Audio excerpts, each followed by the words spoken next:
For years, I've kind of dreamed about putting a panel like this together, and I was going to call it, How Big is Your Lens?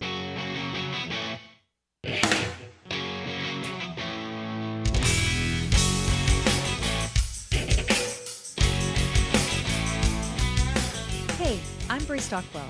I'm a nature photographer, owner of Wild Woman Photography, and I'm also the host of this podcast, Wild Women in Photography.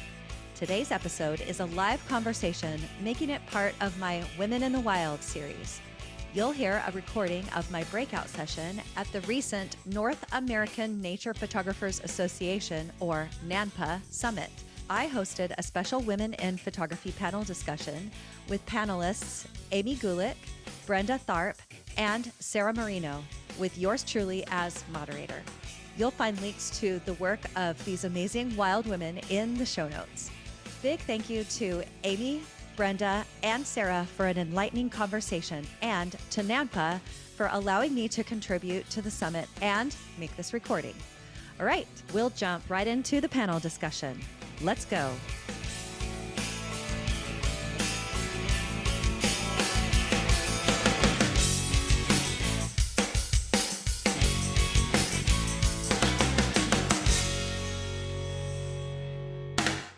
So with that, I'm going to slink back to my seat and give it to Brie. Thank you. Thanks, Joe.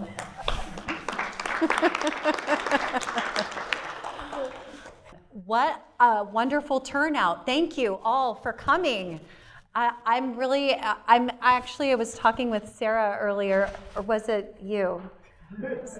You were in the same proximity, and we were saying it's amazing, right, that we have so many women here. It kind of looks like 50% women, which is like not the normal for what I've been seeing in the community. So typically, I'm seeing about 20% women in nature photography and about 80% men, and that's just my guess. But because there's no studies about it, so that's just a guess for now. But typically it's been sort of a male-dominated genre, and so one of the things that I have been really passionate about doing is highlighting women in nature photography and giving them a voice, and so that has been really fun for me in my podcast. Which is why I get to do this amazing panel discussion with Amy Gulick, Brenda Tharp, and Sarah Marino, who are fantastic photographers in their own right, and why they absolutely should be here on this panel to discuss women in nature photography. So let's get to it. A couple of quick, I am a grandma also, Joe forgot to say that. Which is why I get to wear my grandma glasses. My daughter had a baby last year. So a couple things. I know there's some field trips going on. If you need to leave, just get up and leave. We're not offended, okay? I don't know if what's happening with that. So just know if you need to leave, please do. And by way of information, we're all wearing these little tiny microphones here, and this conversation is being recorded for my podcast, and so stay tuned for that. So if you want to listen to it again and share it with your friends and say I was in the room for that, you can. I don't know when it will come out, but stay tuned. So this is definitely being recorded. So, but Joe, we didn't record you, just so you know. He doesn't have a lav mic on. All right. Let me just see where I was. I just want to make sure that I took care of all the nitty gritty things. Okay. I'm going to leave time at the end for audience questions, closer to the end. So if you have questions, hold them. I know a lot of you have pens and paper. Write them down. I'm going to be 50 in 2 weeks. I have to write down my questions so that I do not forget them. So if you have a question, write it down, and we will. I'll do my best to call on you. It's possible your question might be answered during the conversation. So just hang on to it, and I'm just going to try and keep track of time. In about 40-ish minutes or so, I'll open it up to audience discussion participation. Okay? Sound good? You ready? Great. All right, ladies. So we only have one mic, so we're gonna have to like pass it around to each other, which will be really fun. I wanted to start by, I think personally, my experience. I have like been trying to see myself as an equal to men in the field, but I know that that's not always the case. And I know that you all have had different experiences as women in nature photography. So I would like to know what has been your experiences, what has been your experience as a woman in nature photography? What unique challenges have you faced, or what has made it easier? If you can think it, if you can address any of that. So, does anyone want to go? We just have to get warmed up, that's all. Okay, Amy. Well, first of all, I consider myself superior to men, so. Just saying. Okay, kidding. Men, we also love you. We love you. Well, first, I want to thank Brie for putting this together. For years, I kind of dreamed about putting a panel like this together, and I was going to call it, How Big Is Your Lens? And the reason, I'm going to tell you a little story about this, because it's something I get all the time. So when I'm out, if I'm photographing wildlife and I'm in a place where there are other people, I have my 600 f4 out, and that lens hood on it makes it look twice as long as it is, and it's a beefy thing. It gets people's attention, but it took me a while to kind of like key into this. Like, people would come up, they're curious, what are you looking at? What are you photographing? But the men it was like spellbound, like they were under some crazy spell from the lens itself. And they were almost like zombie, like kind of sleepwalking towards the lens. And they were not making eye contact with me at all. They were just staring right at the lens, again, like this spell, and just, and coming up, and they're looking right at the lens, and they'd ask me the question, looking at the lens, they'd say, how big is your lens? And it took me a while to really figure out how to answer that question, to snap them out of the spell. And I finally figured it out, though, and I'd lean down and I'd whisper in their ear, and I'd say, bigger than yours. And suddenly they're like, oh, where am I? Oh, and then we'd have a conversation. Women would also approach me, but it was never, how big is your lens? It was never about the equipment. It was like, hi, how are you? My name is, what are you photographing? I'm interested in you, not your lens. Anyway, so that I always joke that the panel would be called How Big Is Your Lens? So now it's called How Big Is Your Lens? Oh, that's a podcast episode now. That's it. That's it. Yeah. I also want to say I'm so grateful to the women who have come before me. I think I'm kind of in this tweener generation. I was not the trailblazer generation that Joe was talking about, but yeah, Tui, Wendy Shatil, Marianne. So grateful, because you did blaze the trail. I was having a conversation with somebody else about this, about kind of that generation of women, and a lot of them apparently were using like their first initial and then their last name when they were doing magazine submissions. Because they didn't want to be, they felt like they were going to be discriminated against in some way, or their images wouldn't be selected just simply because they were women. And I thought that, I was like, wow, that surprised me. Maybe it shouldn't, but it did. Anyway, I'm very grateful to that generation, because for me personally, I can't really say I've had a lot of challenges based on gender, but I think that speaks to the fact that I've pretty much always been a freelance photographer, and I'm just kind of out there doing my own thing. So it's like I'm not working in a structured environment where I've got a boss or colleagues or coworkers who are, happen to be male. So I never really felt, discriminated against. Maybe I didn't get assignments or something because of my gender, but I didn't know that. Like, I had no idea that maybe that was why. So, yeah. I don't know. I've been talking a lot, so I'm gonna pass that along. Yeah, where we get the shepherd hook, right? No. Ditto what Amy said. No, just kidding. But it is ditto, really, because I'm sort of in that tweener age as well. And I also am grateful to all those that came before, and also like Amy, because most of my career was freelance. I didn't really run up against not getting a job because of being female versus a male as far as photography went. I do think, and I do recognize, some of the experiences that I had of not getting an assignment, I think, were directly related to the fact that I was a woman and not a guy. I can't specifically remember some of them. I probably just blocked them out because it would really tick you off, But because you knew you could do the job the same, and if not, maybe better, but you didn't have any easy way to prove that always, and that was, I think, challenging.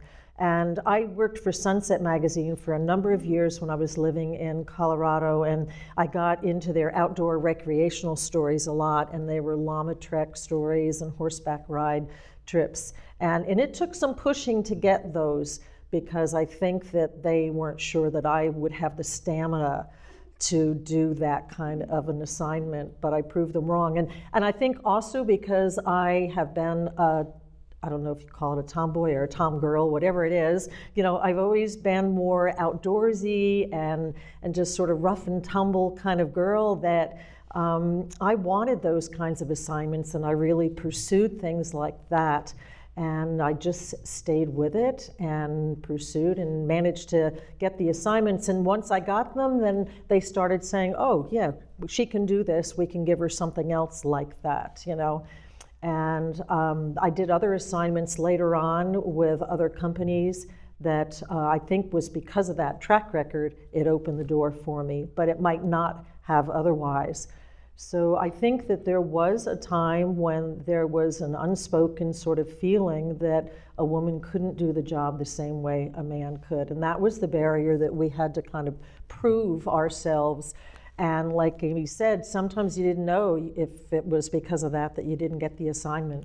And I'd like to also say that I've tried to live my life not thinking about myself as a female photographer, but just simply as a photographer. And a good friend of mine was an oarsman on the Grand Canyon for like 23 years or so. Liz was one of 20 guys, and she went down that river as well as any of the rest of them, and she wore pearls when she did it, It was just really great. But she also said, she says, I never gave it any thought. I was just one of them, female, male, it didn't matter. And I think that helps if you maintain that as an attitude as well. So you can put the hook on me now.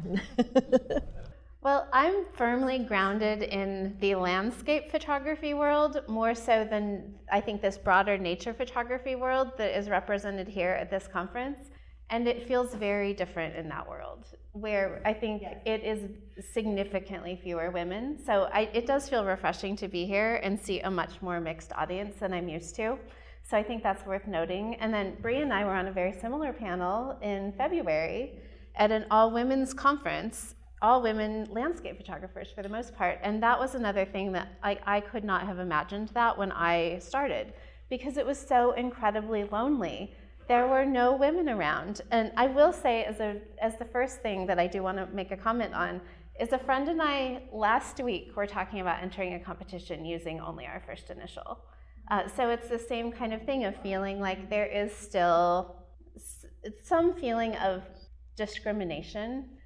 There's always an undercurrent. And I think that's probably the thing that I would want to emphasize most, is for me, I think I have had a lot of positive opportunities because I am a woman, and I'm one of the few women, or was one of the few women that was practicing landscape photography in a certain way. So it brought all sorts of opportunities to me that I'm very grateful for, that I don't necessarily think some of my male peers had because they weren't women. So I think that's one of the positives that I would highlight. I think probably one of the biggest challenges that I've had is that, at least in landscape photography, the connections are made around the campfire. They're made on the hikes. They're made on the backpacking trips. And I'm not invited on those things. And that it made it really challenging for me to ever build a network. So previously, I worked in the nonprofit world, and about 85% of the people in the nonprofit world are women. They're the leaders of the organizations, they're the heads of the boards. I had mentors all around me, more mentors than I could have ever used in an entire lifetime. In this field, I don't think I've ever had a single mentor. And it's meant that it's been really hard to kind of figure things out for myself. Having somebody to trust that I can talk to. Now I have peers that I can do that with, but I never really had that mentoring experience that I had in the nonprofit world. So I think that that's another example of that undercurrent. I don't ever feel like, except for a few very ridiculous situations in the field where it's just like clear ridiculousness around me being a woman carrying a heavy bag, or like, why do you need that tripod? Can't you hold your lens? Like that kind of thing, that where it's just those very isolated, stupid incidents that it's like, just brush that off and move on. Generally, the men around me have been incredibly supportive, but I have never had the type of relationship that I see my male peers having. And that I think that's probably been the biggest challenge in developing this into a career. I just want to add to that, because I think that's so important, that in the landscape photography genre, there is a lot more male domination, and it's that campfire. And I was just telling my partner Jed about that. I said, I still think that women are struggling to network. And all of this happens on the trail, around the campfire, and how can we as women make that happen more?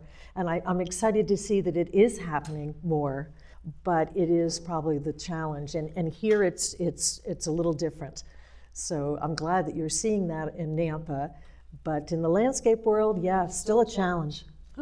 It can definitely be that in the wildlife world as well, just because now you've got big lenses. I don't know what it is. I mean, grant they're heavy. I mean, all of you women or men too. It's like, yeah, they are heavy, and and you are packing a lot of gear. I think if I'm by myself, so I don't really, kind of encounter some of this stuff. But sometimes, every now and then when I'm not, when I do encounter it, I think it's just kind of this, like you said, I don't know if discrimination's the right word, or for me anyway, but it's just this subtle undertone of, well, you can't possibly be capable of using that thing, or carrying that, or any of that. And I just find that weird. It's just kind of perplexing. But it's not, that's not unique to photography. I mean, I found that in other fields as well that tend to be male dominated, no matter what it is. A professional, or I used to work in the financial industry, another lifetime ago, and talk about male dominated. Wow. But anyway, I've just found the whole thing odd. That's like, why would you just assume that because of my gender I'm not capable of doing X, or Y, or I'm only capable of doing Y. I just find the whole thing a little perplexing, but I do just kind of brush it off. And Brenda, I'm glad you brought that up too. I've never considered myself so much a female photographer. I'm just a photographer out there doing, what I do. Awesome. Thank you, ladies. Thank you so much for all your comments. And now I too have thought, well, yeah, I want to see myself sort of not even as an equal, but as just like we're all the same. Like we all love photography, and so that's what brings us together. Right? But also, I think I want to talk about, just for a minute, I think the whole, can I carry that for you? That's so, don't get us wrong, guys. I love the chivalrous opening the door. Can I carry that heavy bag for you? Sure. Do you know what I mean? I think it stems from that, the genuinely, I want to help you. That sentiment of I want to help. But the asking is the most important for me. Ask me if I want help, and I will let you know. So, and then I will probably say no, because what my rule is, if I bring it, I have to carry it. Yeah. Except I let my husband mule water. So I carry all the camera gear and he mules the water. So I do. That's an even trade, right? Isn't it? Yeah. So I do let him do that. One of my thoughts was one of my questions that came up while you all were talking was how do we change that? So how do we is that is that gender thing still happening where women can't network so much? Do we need more of these kinds of events, or like, is it, do we need to create a friendlier community of women on social media? Do you guys see any, like, I feel like I'm helping to do that with my podcast, but do you guys see any like solutions to that? The good old-fashioned quilting bee. I know, right? Yeah. Do we need more like discussions, like invitations to gather around the campfire as women? You know, I'm seeing, like, if you guys, it's okay if you guys don't have an answer, because I think sometimes that is perplexing. Do you want to answer that? I'll just make a very quick comment. Because my previous career, I did a lot of executive coaching related to my nonprofit work. I do a lot of coaching now with photographers who are looking to either, both on the creative side and the business side. And one of the things I encounter a lot more with women is they're waiting for permission. They're waiting for somebody to say, like, you're ready to start a podcast, like what Brie is doing, or like you're ready to publish a book, like Amy and Brenda have been doing. There are so many opportunities to make your own path where you don't have to wait for permission anymore. When I started out in developing this into a career, I was sick of waiting for that permission, so I'm like, I'm gonna start self-publishing ebooks.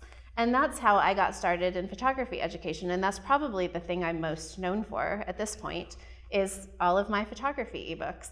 And it was like, I can buy a very simple piece of publishing software, I can start developing a newsletter list, and I can start doing this. I don't need anybody to tell me that I'm ready. So I think that's probably like one of the really tangible things that I would say is a piece of advice for women who are kind of like, am I ready, am I not? It's like, you're never going to get a yes, you're ready from anybody probably. So just be ready, like say it for yourself. Like, I'm going to break out, I'm going to try something new, and I'm not going to wait to feel like somebody else is giving me that permission. Well said. And this isn't necessarily only about being in the business in photography. You know, a lot of you here might be hobbyists, just doing it for the passion, the love of doing nature photography, and still you hold yourself back a lot of times because you're waiting for that permission. And we all tend to suffer from the am I good enough, lack of confidence. Well, I guess not everybody. There are some people that just, you know, they've got it. But most of us are like, well, am I ready? Am I good enough? Is my work good enough? You know, blah, blah, blah. And you just have to step out and do it. So even if you're not planning on doing it for the business, you know, you publish an ebook just to share your vision and go for it, because your vision is valuable and we all need to, you know, see it and experience it, and you need to do that to feel fulfilled as well. If you want permission, you can just email me and tell me what you're thinking about, and then I will like magically give it to you, and then you can go off and do it. Right? So if you need someone else to do that for you, I will be that person. I'd love to talk about, you know, Sarah, you mentioned mentorship, and I'd love to talk about mentorship, like either receiving it, because I think, you know, we've all had mentors. I'll say this now, like, I consider Sarah one of my personal mentors. She's helped me with some of my work. When I first started, I looked up to her, and her work influenced my work. And what's interesting is, even if I think her work has been inspirational for me, but I also use that as my own self-mentoring, and I think we all kind of have done this kind of a thing.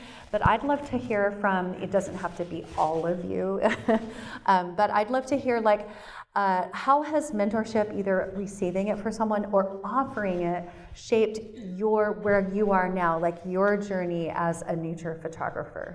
Yeah, I've been on both the receiving end and the giving end, and they've both been wonderful.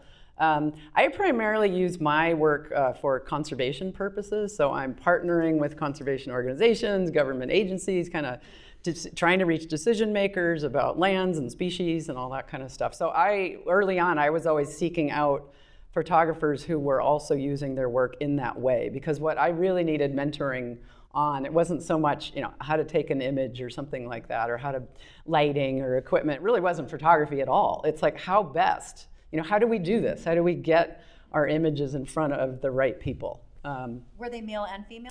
No, primarily, no. The more I think about that, all male. But wonderful, fantastic. So the late Gary Brash, some of you know, he was such a gentleman, so helpful. I approached him at the very first NANPA Summit I ever went to. It was like, sometimes when you meet your heroes, it can be a disappointment. Sometimes it's best not to meet your heroes sometimes. But no, not in the case with Gary at all. Just phenomenal. And we remained friends, up until his death, and he was always helpful and always willing to drop what he was doing and again, just kind of give you that pep talk and that coaching, or have you tried this, or go in that direction. Art Wolf has been a fantastic friend and mentor to me as well. Again, all male. I don't think there were a whole lot of women that I knew that were using their work in the way I wanted to use my work. So I don't know if it was so much a gender thing as much. So today I'm a volunteer, many of them in the room are, with a group called Girls Who Click. Yeah. Fantastic. And this is, and I may not get all the wording right, but it's evolving, but founded by wildlife photographer Susie Esterhaus. Just kind of for this purpose. It's just like,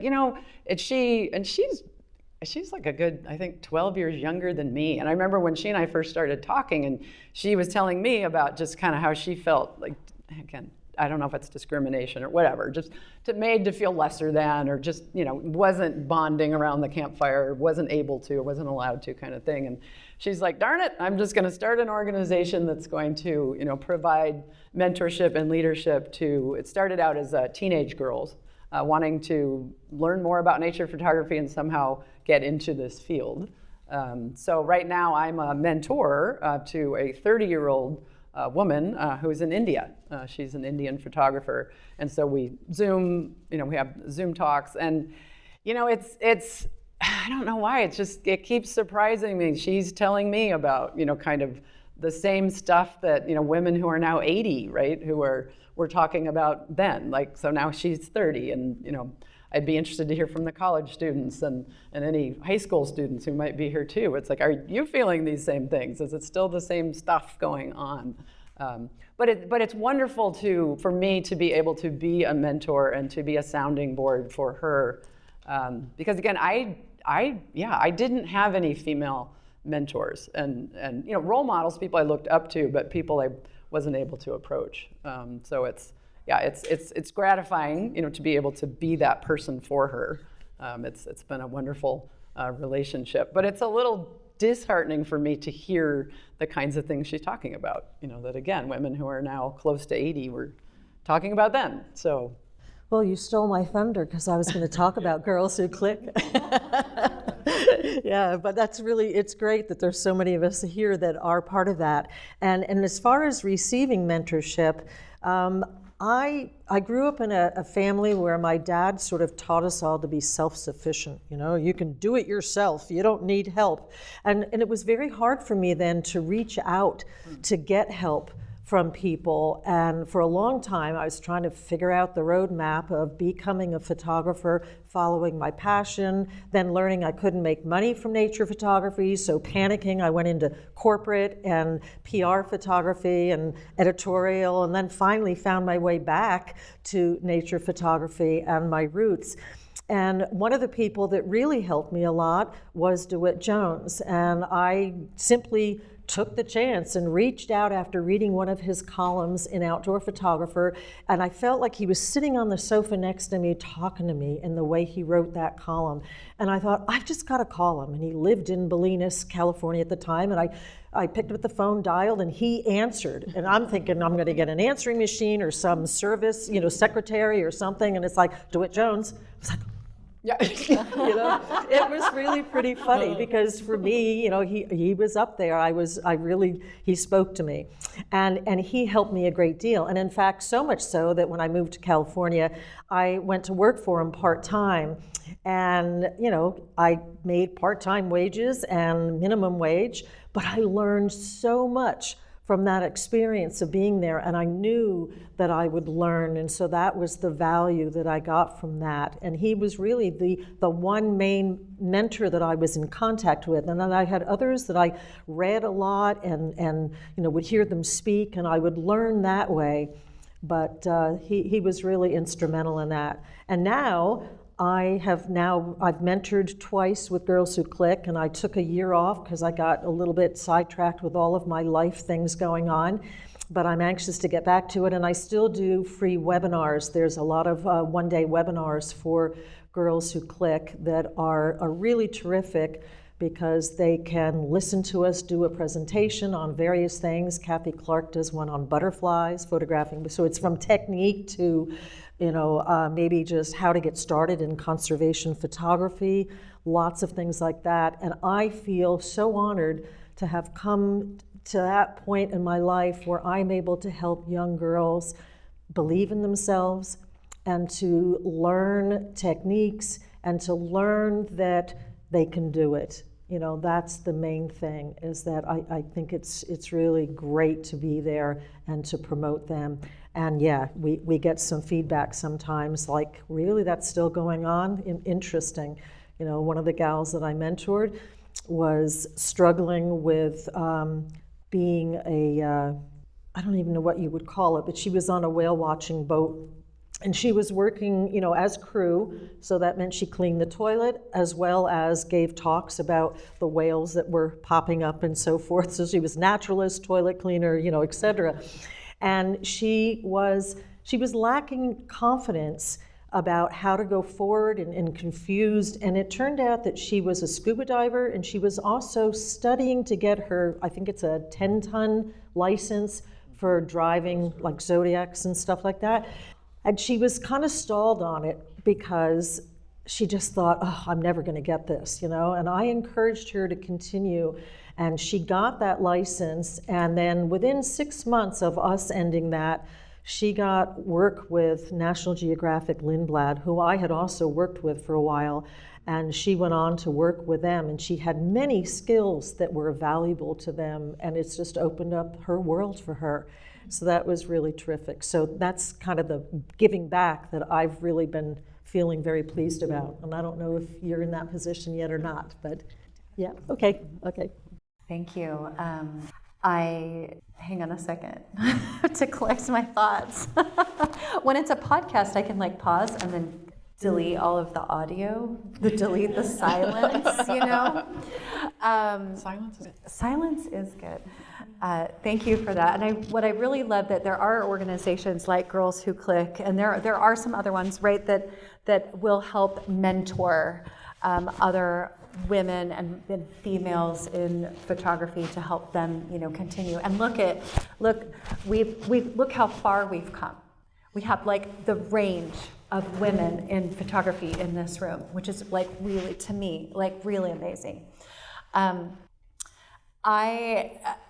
I know, Brenda, you just mentioned talking about you paused Girls Who Click because life things. I want to also acknowledge, for me, I'm first a mom to 4 kids. I'm a wife. I have so many other things in my life that I do that are not photography. This is not my number. It is amazing. I'm passionate about it. It is not my number one thing, right? And so figuring out how to balance all of that has been interesting, and I think it's more interesting for women in particular. So I was wondering, how do you all balance your personal lives with the demands of being a nature photographer? And it might just be taking time off of Girls Who Click, or putting something aside. So who wants to go? Amy. Well, I sold my kids. Good. Yes. I had to simplify my life, right? So yeah, no. You see, am I? I'm probably not the right person to answer this because I'm not a mom, but I am a wife, and I have an aging parent, and yeah, there are relationships that are really important to me and that I want to maintain. I think when I first started coming to NANPA Summits, I remember, kind of talking, a lot of the pros, male or female, mostly male at the time, were divorced, so, and, that's not passing judgment or anything in any way. It's just kind of a fact. But there were conversations and people would joke about it. And I don't think photographers, male or female, maybe make the best partners all the time. Because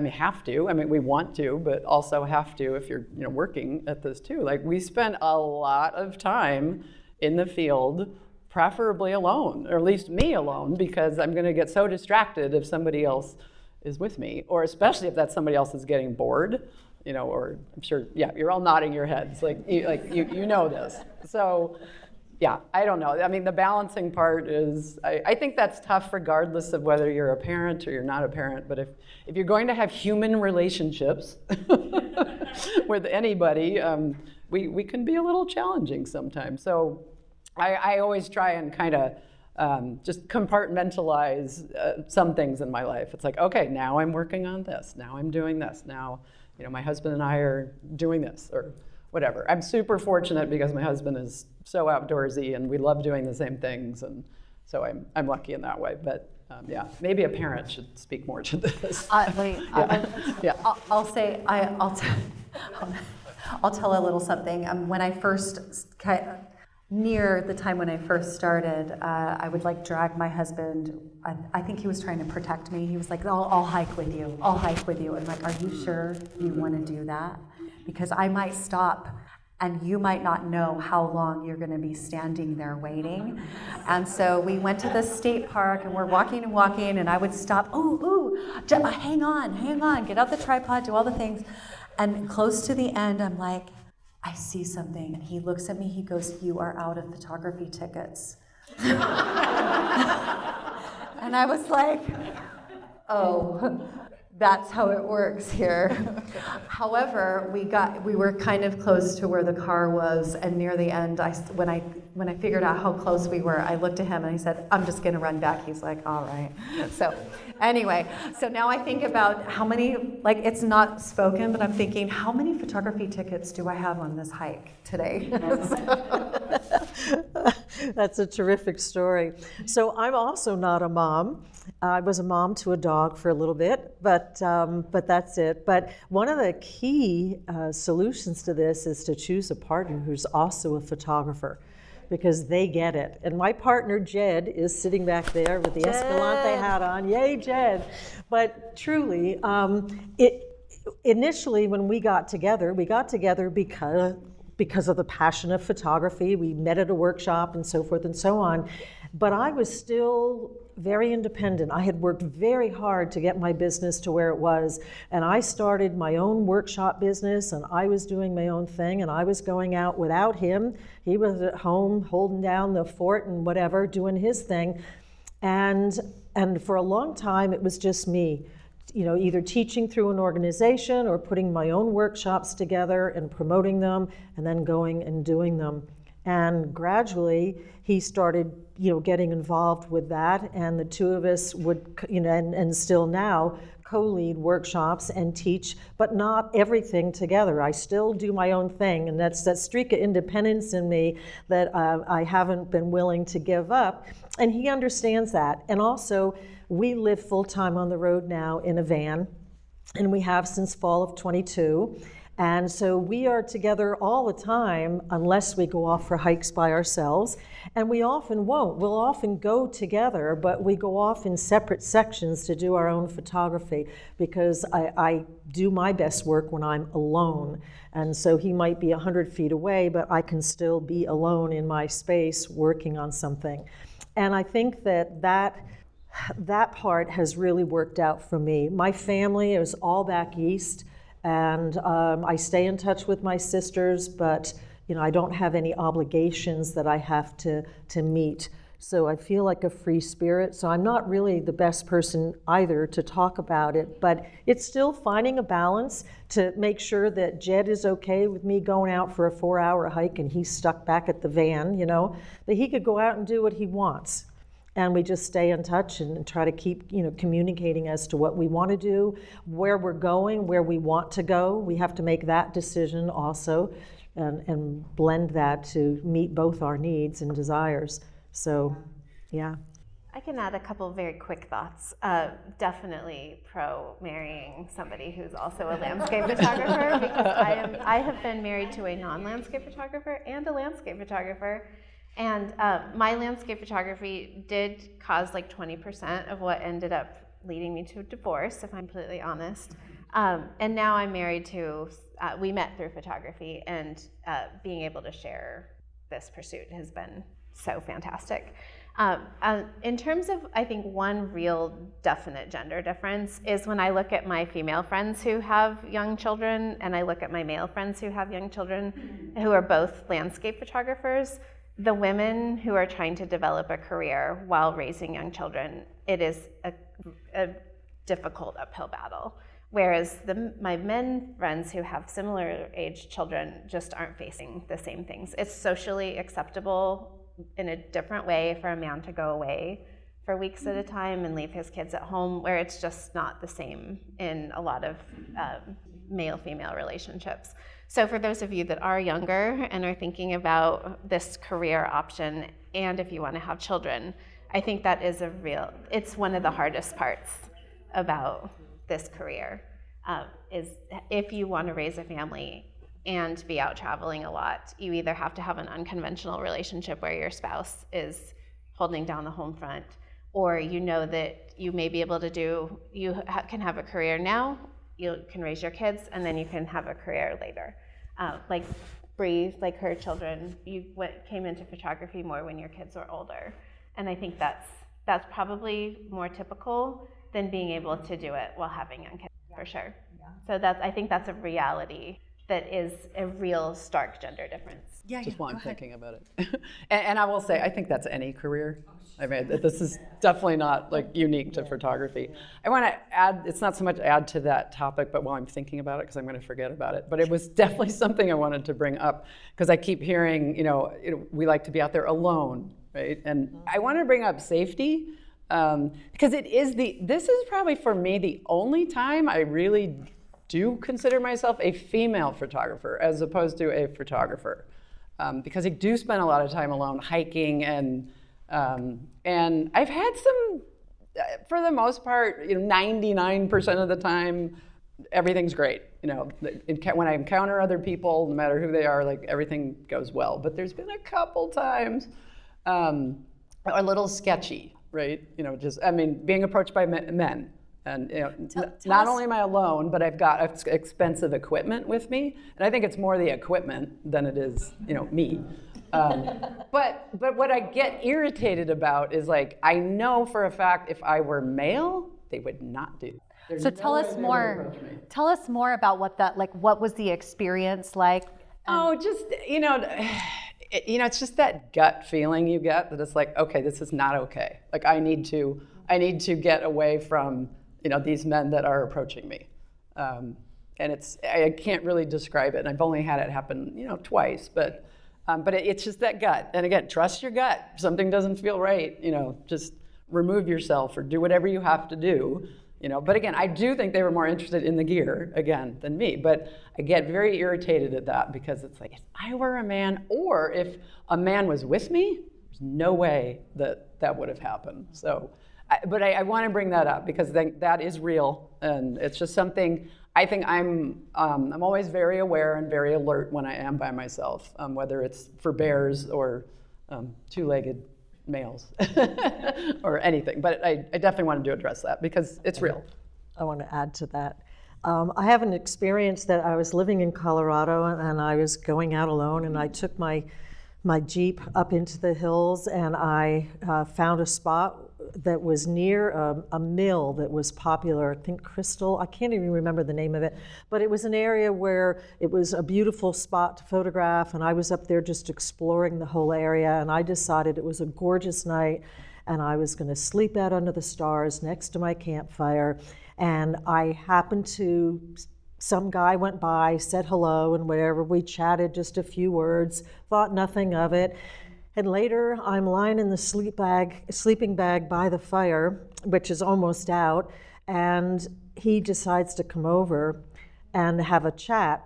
And the feathers went up, everything's just like, I'm on alert because it didn't feel right to me. It didn't feel comfortable. Now, maybe I needed more expensive gear because then that would have been the distraction, Bigger a bigger lens, I didn't have that at the time. But it was creepy feeling, and I basically just decided I had to just stand firm and say, look, I need to get up really early in the morning. I need my sleep. I need you to leave now. And if he didn't, then I was going to retreat to the car and lock the doors and sleep inside. But he did, and that worked out okay. But that is something that I think we still have to deal with. And it would not have happened if I had had a guy with me. Or even perhaps if I had had another female with me in safety in numbers, So you have to go with your gut. And if you're not comfortable out there alone by yourself, then always go with someone so that you don't have to deal with those encounters. Because once you have a really bad experience, it's going to keep you from going out again, and that's not a good thing. Thank you. You just answered my next question. So, good job. I'll just backtrack for 2 seconds and say I actually think the having all of my I spent years having children, and I homeschooled, and there were many years of like busy soccer games and all of the things, and that was probably that combined with the camera technology, like it was film. And it's come a long way. And so I think this moment for me, the digital photography being so much easier access, plus my children getting older, so I don't have to like manage all of that. They just mostly take care of themselves because they're 21 and up now, but mostly take care of themselves. Like I'm in this space where personally I can do that. I mean, like I want to pay attention, and I want to make sure that I give attention to the other priorities and things that I care about in my life, like as we all do. We have like I'm the only one that has children here, but that doesn't matter. We all have other things that we want to pay attention to. We all have spouses and that kind of relationship. Brenda, you talked about communication, right? And so knowing when, how much time we have to give to that, when we can, how we communicate with our partners or the people around us, to be able to do this is, I think, really key to having a really well-balanced life as a photographer and a female nature photographer. We already talked about safety precautions. I'm going to say that I also have an InReach Mini. My husband likes to know where I'm at, so sometimes if I'm like out in the wherever wild,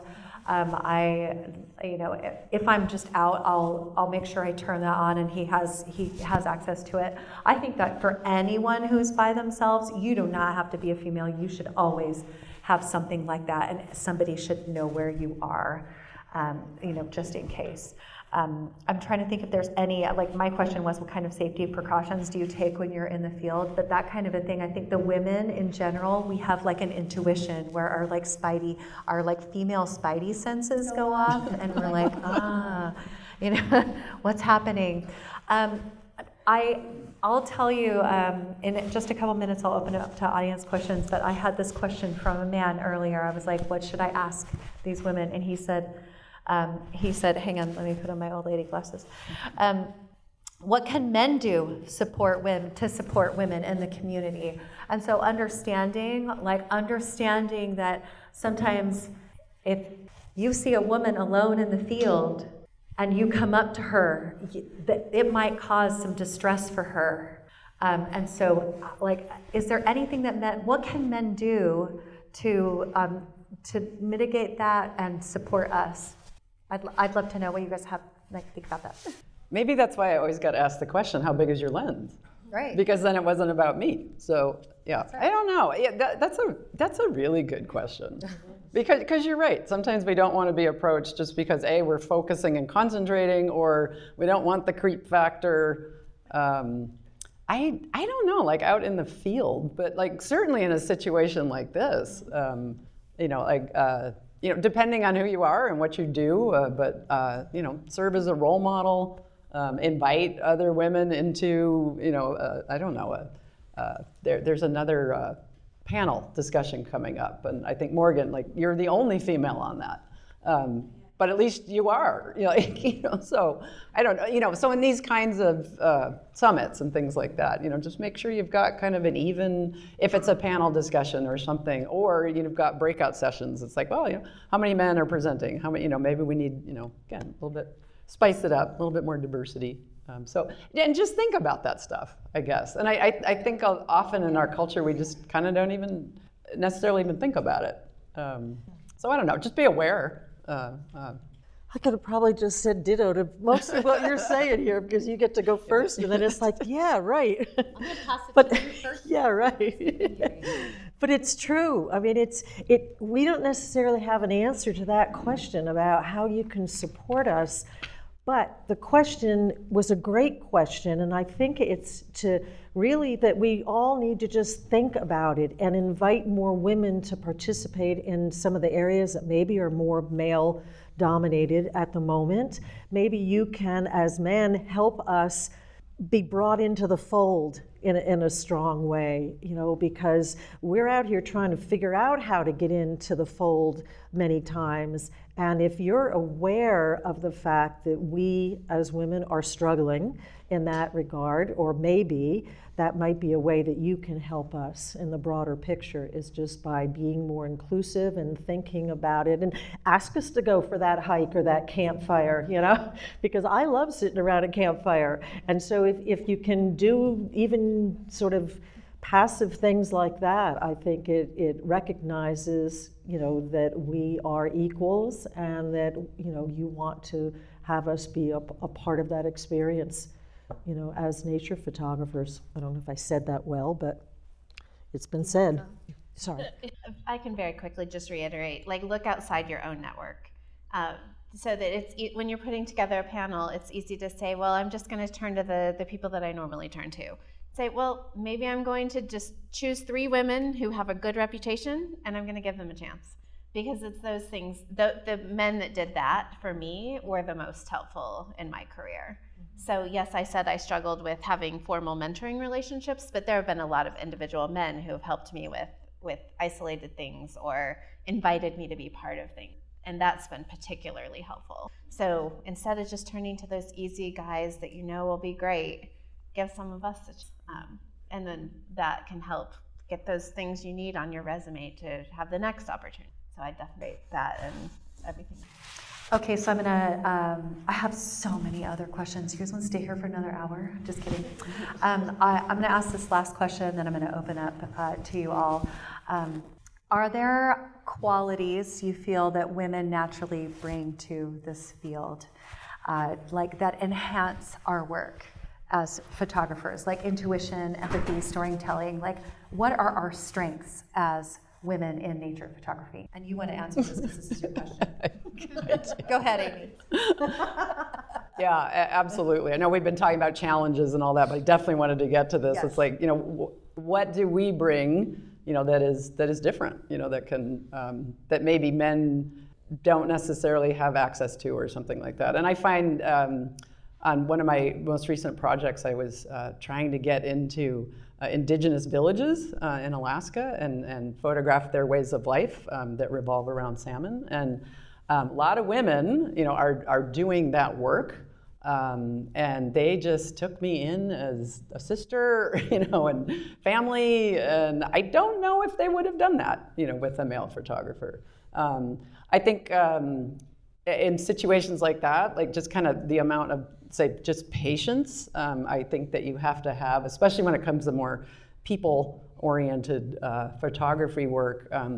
You can't just kind of barrel in there, expect that they're going to give you all the attention in the world that you need, and you're going to get your shots and you're gone. And I'm not, again, I don't want this to be binary and divided down by gender, but I do think, I don't know, I just think, at least in my situation, it's like okay, these are women who are very busy this time of year, and I'm showing up and I'm a total stranger, and I can't expect them to bow to everything I need. That's up to me to put in the time and just hang out and hopefully develop some kind of rapport. I do think women are very good at that, at developing that rapport quickly, and I think maybe we're trusted a little bit more. And in my situation anyway, I think a man that would come in, I think would be I hate to stereotype, but maybe a little bit more demanding and not as much patience, and kind of make it a little bit more about them. It's like, okay, here's what I need, blah, blah, blah, blah, blah, and you can't do that. So for those kinds of images or those kinds of situations. I do tend to see, and I'm thinking of Susie Esterhaus, a wildlife photographer. I mean, her photography is all about like love and light and connection between animals and their young. And I'm not saying men don't do that and they don't do it well. They do, but I don't know. I don't know if that's a women thing. Like maybe we're focused more on that than we are, like, say, the lion ripping into a zebra. Yeah, it's the nurture. It's the nurture part. There you go. Thank you. So anyway, I think that's a strength. I think that's a big strength that we can bring to certain situations and certain stories. I think historically, and it's along with that idea of nurturing and the sensitivities that the female photographer can bring to things. In my work and a lot of my intimate landscapes that I really got known for, and also known as smaller scenes, there was a sensitive approach, and in approaching that type of nature photography, I was willing to get in touch with my feelings. And as I started teaching workshops, I was really wanting to teach people to do just that, to really get in touch and connect with your heart to the things that you were seeing around you.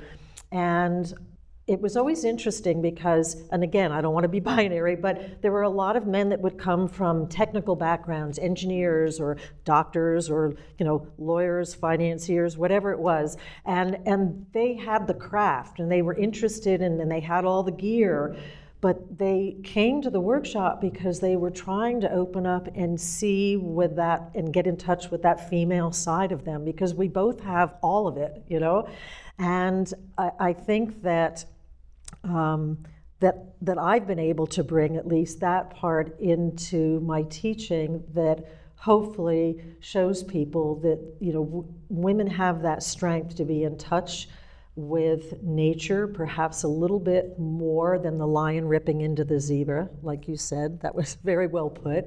And showing some of the sensitive side to the natural world. And again, men are doing beautiful work in this area too, but I think it's those men that have been willing to get past that how big is my lens thing and get in touch with how they feel about the world around them and photograph from that perspective. And so it's not just, women are the only ones doing that. Men are too, if you're in touch with that feminine side of you.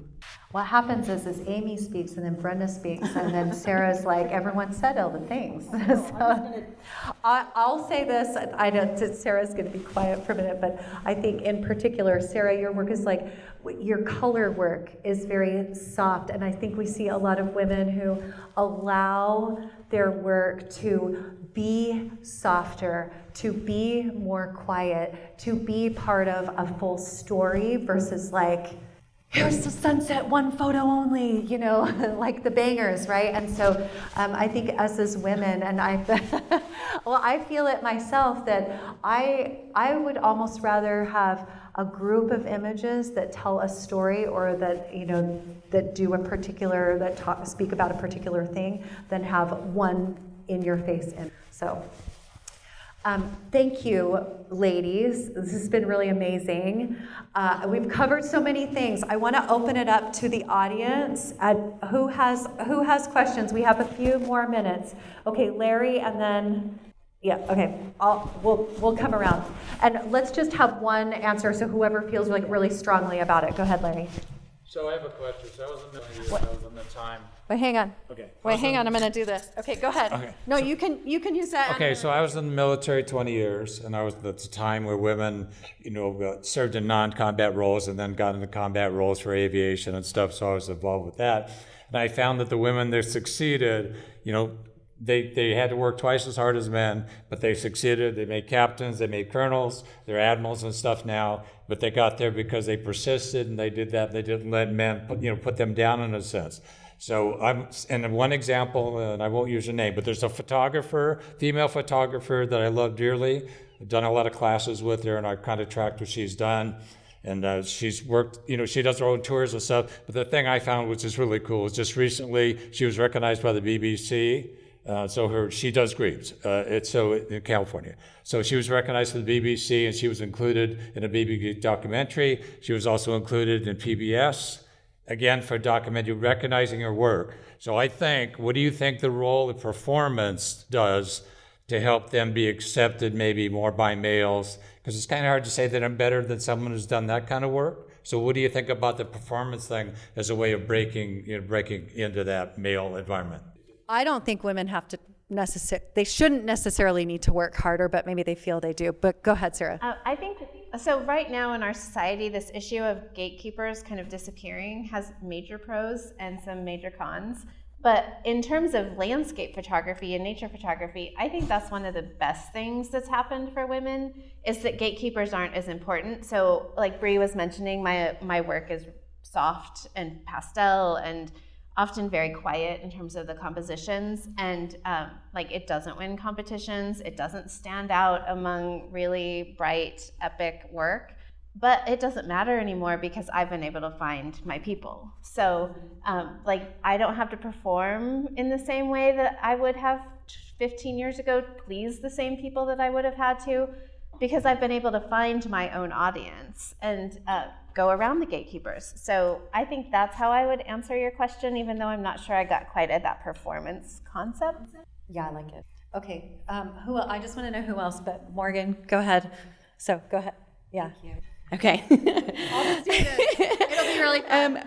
Brie actually kind of started to answer the question when she was making her closing statements. And that is getting at this idea of what makes a good photograph.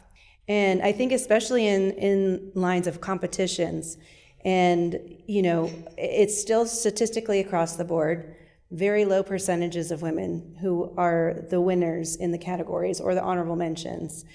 Surprisingly, I found the one category where that trend is different is in the conservation category. Like in the showcase competition, I think all but one of the awardees was a woman. But that's not the norm. And when you've had competitions which do elevate profiles of people in the profession, and the definition of a good photograph has historically been created around the male gaze, how might that be different now, or need to shift, not necessarily in the way we shoot, but in the way that we receive the imagery and decide to elevate it? Thanks, Morgan. Do Do you want to talk about that? I can try. Should I talk about that? There's a lot there. There's a lot there. Yeah, I'll just briefly, hang on a second. Okay, I'll just briefly talk about that. I personally, hang on, let me input that question into my head. I don't know how that shifts, because I have been begging women there's a competition called the Natural Landscape Awards, and I have been begging women to enter it, and I have for 4 years now not seen, I don't even remember if there's any women in the photographer of the year, the top 6 in all of the 4 years. That the organizers, I know they don't see the gender. I know they don't see the gender. They don't see the gender, right? So I know they don't see the gender. However, I think there's something about that competition I have the most hope for in that area, and it's a landscape photography, competition. But there is a category for intimate scenes. There are a lot of people entering that have more quiet photography, but continuously the top like the top, and I don't say this, I say this in quotes because it's all subjective, right? They all end up being male, so I'm just curious, like, what's happening with the competition and the, Yeah, okay, and I want to say the judging, but I know Sarah's been on the judging panel before. It's just interesting. And I just think it's something, right now, I think it's something to just observe and see what happens. But it doesn't change unless more women enter. And there's more competitors there for them to judge against. So that is my plea to women to enter more, even if you don't feel like it's, quote, competition worthy. Just do it. I give you permission. Okay, Amy, I'm going to get to your question and then. Oh, no, it's not a question. I just wanted to add to that. What? Yes, more But women. however, I'd love to add to this. Sorry, just had a total blank there. Competition. The nice thing about competitions, I will say, is they're judged anonymously. You don't know who the photographer is. You don't know their gender. You don't know their ethnicity. You don't know anything about them, right? But yeah, to your question, what makes a good photograph and who is judging it? I personally think we've just been conditioned over decades as to what does make a good photograph. And early on when it was 99% men entering the competitions, whatever images were winning, I think men and women, right? We've just been conditioned as to, okay, the lion ripping into the zebra is the winner, as opposed to the nice quiet pastel or something like that. But I do think it's a lot of conditioning. So I do think men and women, it's like, let's break that mold and and I think that's what we're always striving to do, especially in a contest, right? Because usually things that win contests are things we've never seen before. So how can we all get out there and create images that we've never seen before and have them maybe set a new standard of what makes a good photograph, as opposed to just continuing to repeat whatever is winning or has won over the decades. Awesome. I know I talked about Sarah's pastel images, but she has some really spectacular, very contrasty black and white ones too. I'll just say that. I don't know if we have any. It's at time. We're at 6:30. I would love for you to come and share anything that you felt. So I'm gonna have to cut off questions. But if you had anything like any epiphanies that you would want to share, please come share them with me. I'm here for all the rest of the days. I would personally really love to hear from you. I'd love to hear from your experiences if you're a woman here. As a woman, men, I'd love to hear from you, your experiences with other females. I've already spoken to so many of you about it. So I invite you to continue the conversation with me. I'll have to, can I get to you after? Thank you. Thank you to these beautiful women, these amazing women. Thank you for being here. Yeah, thank you to coming and to being willing. Brenda was like, can I be on that panel? Sarah was like, all three of these women asked me to be on this panel. And I really love that. So thank you all for filling this room and this space and joining us in supporting women in nature photography. And with that, please go do all the rest of your things for the day and have amazing dinner and the rest of the time at the conference. Thank you so much.